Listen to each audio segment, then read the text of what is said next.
Passport flight ticket collect చేసుకొని వెళ్ళిపోదాం sir. Sir మీరు కూడా నాతో రండి సార్. మీరు వెళ్ళండి, నాకు వర్క్ కాల్ ఉంది. Okay, I just come.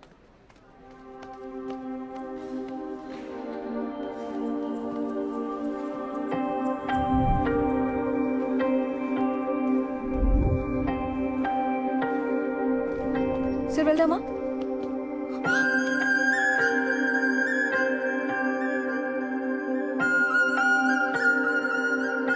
నువ్వెప్పుడు నాకింత దగ్గరగా వస్తావు, ఇక్కడే ఉండిపో నడిచే లోపు అంత దూరం వెళ్ళిపోతావు. ఇక్కడే ఉండొచ్చు కదా ప్లీజ్. నువ్వు చేస్తుంది ఎలా ఉందో తెలుసా?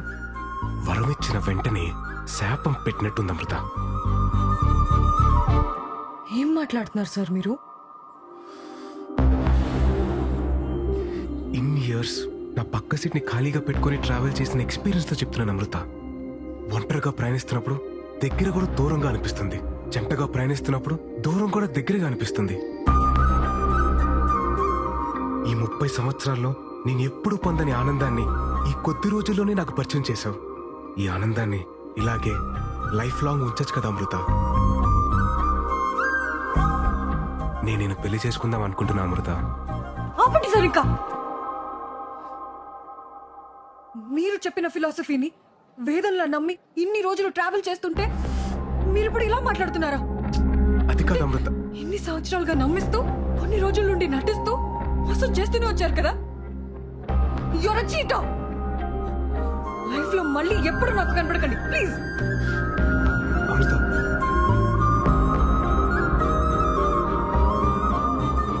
సార్ వెళ్దామా? వచ్చేసింది.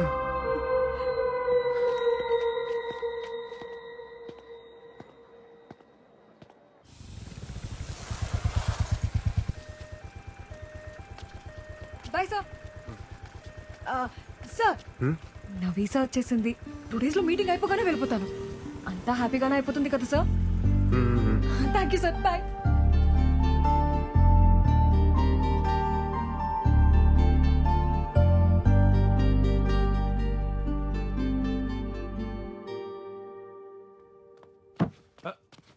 విరాట్, విరాట్ లేరా. ఏమైందన్నా? ఎక్కడికి నాన్నా? చెప్తారా. రా.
ఒంటరితనం అనేది ప్రతి రాత్రి నా మీద యుద్ధం చేస్తూనే ఉంది. దాని మీద ధైర్యంతో గెలుస్తూ వచ్చాను.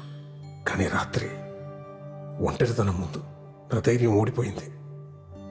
నేను బాగానే ఉన్నానని మీరు అనుకోవచ్చు, కానీ అస్సలు బాలేను. మిమ్మల్ని బాధ పెట్టాలని కాదు, ఇలా బతకలేక చనిపోతున్నాను. క్షమించండి.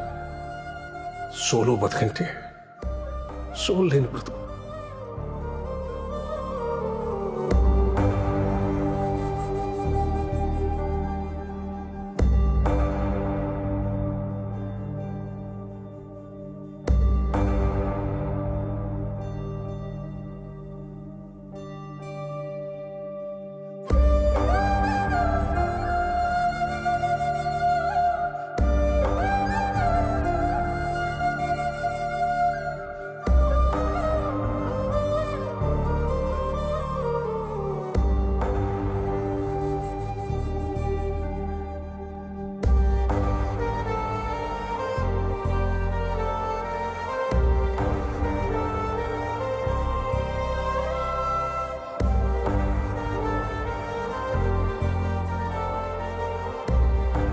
విరాట్ సోలో బతికే సో బెటర్. ఒక్కసారి మన కన్నీళ్ళు తుడుచుకోవడానికి మన 2 చేతులు సరిపోవా? మీరు నాకు ఆరాధ్య దైవం సార్. మీ అమ్మాయిని మార్చి పెళ్లి చేసుకున్న బాధ్యత నాది. అందరికీ దూరంగా ఆస్ట్రేలియా వెళ్ళిపోతాను.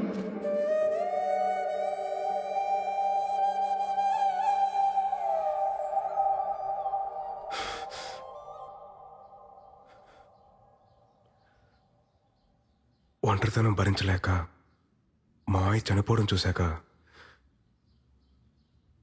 భయం వేస్తుందమ్మా. నేను ఎంత పెద్ద తప్పు చేశానో నాకు అర్థమవుతుంది. నా బాధ ఏంటంటే ఈ పెళ్ళొద్దు, ఈ ప్రేమొద్దని అంతమందిని నమ్మించగలిగినోడిని పెళ్లి చేసుకుంటే బాగుంటది, ప్రేమిస్తే బాగుంటదని ఒక్కదాన్ని నమ్మించలేకపోతాను చూడు. ఛే! పిచ్చి పిల్ల మా అమృత నేను చెప్పిందంత నమ్మి తను వాళ్ళందరినీ దూరం పెట్టి ఎక్కడికో ఆస్ట్రేలియాకి వెళ్ళిపోతుందట. ఏం చెప్తే తనకు అర్థమవుతుందో నాకు అర్థం కావట్లేదమ్మా. నీ ఆలోచనలు మారాయన్న విషయం అమ్మాయికి చెప్తే అర్థం అవుతుంది. 1000 అబద్ధాలు ఆడైనా పెళ్లి చేయమన్నారు, కానీ అందులో ఒక అబద్ధం కారణమైన ఆ పెళ్లి నిలబడదని ఎవరు అనుకోర్రా.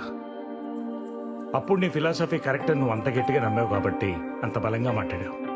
ఇప్పుడు అదే రాంగని అంతకన్నా బలంగా నమ్ముతున్నప్పుడు ఎందుకు ఆలోచిస్తున్నావురా? వెళ్ళు చెప్పే. నువ్వు చెప్పింది కరెక్ట్ నానా.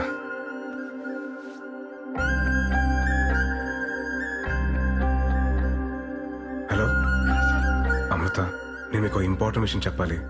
ఒకసారి కైలాసగిరికి వస్తారా? షూర్ సార్, వస్తాను. ఓకే అండి, బాయ్.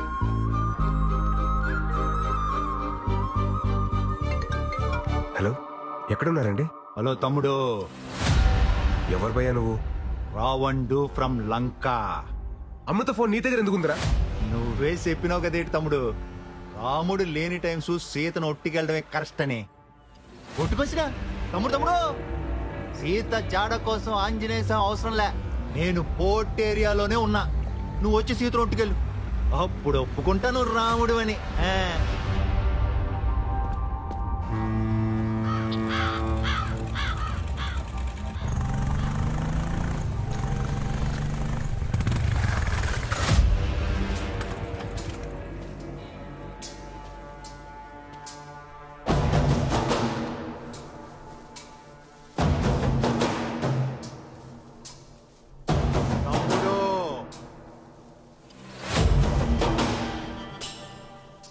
పోయిన సుట్టు బట్టులు తక్కువైపోయి కొట్టేసిపోనావు, ఈ సుట్టు మొత్తం బ్యాచ్ తో దిగిపోనావు. ఇదిగో కుంభకర్ణుడు, ఇదిగో ఇంద్రజిత్తు, ఇప్పుడు కొట్టి ఒట్టుకుపో, ఒట్టుకుపో. ఎలా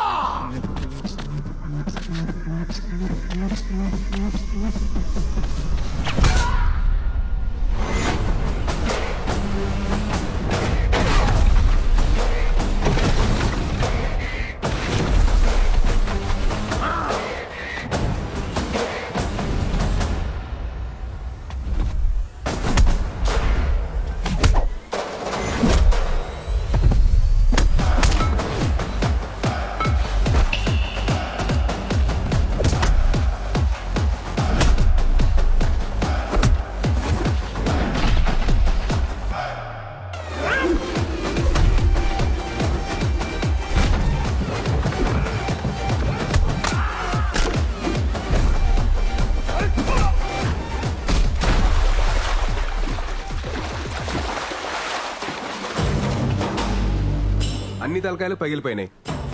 మరి నీ సంగతి ఏంటి? నువ్వే చెప్పు తమ్ముడు. అది లంక్ అయినా, డొంక్ అయినా, పోర్ట్ అయినా, కోర్ట్ అయినా చివరికి రాముడే గెలుస్తాడు. తమ్ముడు నువ్వు రాముడు, ఇది ఫిక్స్. నేను ఎలా తమ్ముడు? తమ్ముడు మళ్ళీ గొప్ప క్లారిటీ ఇచ్చాడా? అదండి అదండి వెళ్దాం. మరి సీత పరిస్థితి ఏంటి?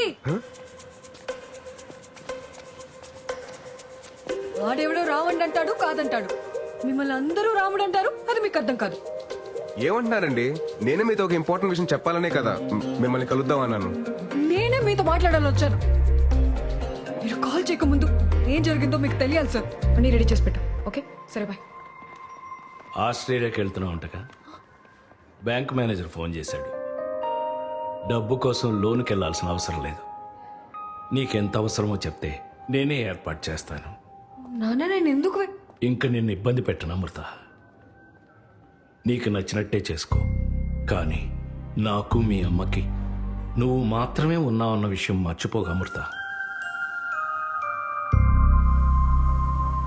పాపం ఆ అబ్బాయి ఏమైపోతాడు? తనకి నాకు మధ్య ఏం లేదు నాన్న. ఈ రిలేషన్స్ ఎమోషన్స్ ని చాలా స్ట్రాంగ్ గా వ్యతిరేకిస్తారు మా సార్.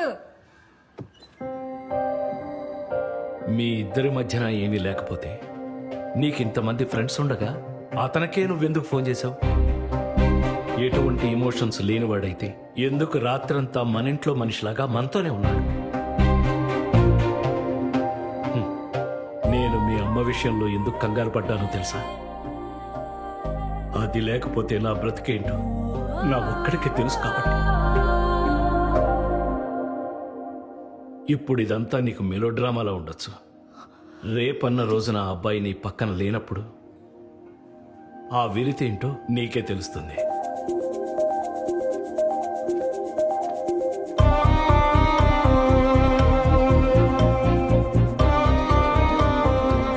అప్పుడు సీతమ్మూరి పక్కన రాముడు ఉంటుంటే సీతమ్మూరికి అన్ని కట్టాలు వచ్చి ఉండేవి కాలేదు.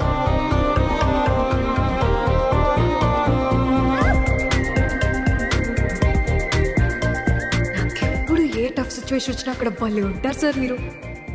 సోలో బతుకంటే సోల్ లేని బ్రతుకు.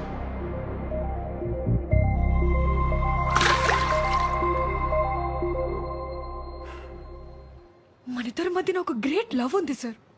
అది కాదు అమృత, అకౌంట్ శ్లోక నెంబర్ 55. ఏ కాబట్టి సార్ మీ శ్లోకాల కూడా చెప్తా వినరు. చెప్తున్నాను కదా ఇవన్నీ తప్పని. తప్పే. ఒక్కసారి మీ బ్రెయిన్ ఆఫ్ చేసి హార్ట్ తో ఆలోచించండి సార్ ప్లీజ్. మీకు అర్థమవుతుంది. అది కాదు Amrutha, according to my philosophy solo బ్రతికే సో.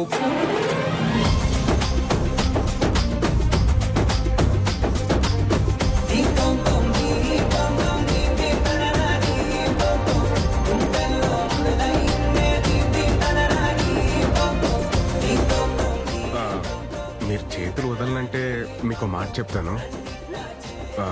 నా ఫిలాసఫీ ట్రాష్ అని నాకు ముందే తెలుసు. వదిలేస్తాం. గట్టి పట్టుకో, ఇంకా గట్టిగా.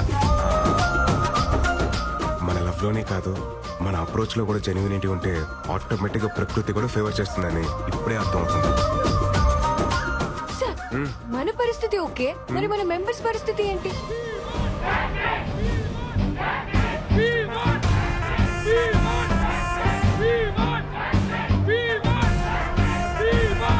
నెంబర్ 44 లైఫ్ లో మనని హట్ చేసే పర్మిషన్ ఎవ్వరికి ఇవ్వద్దని మా అందరికి మీరే చెప్పి ఇప్పుడు మీకు అన్ని కుదిరాయని పులిహార కలిపేస్తారా? పులిహార కలపడం ఎంత కష్టం తెలుసా నీకు?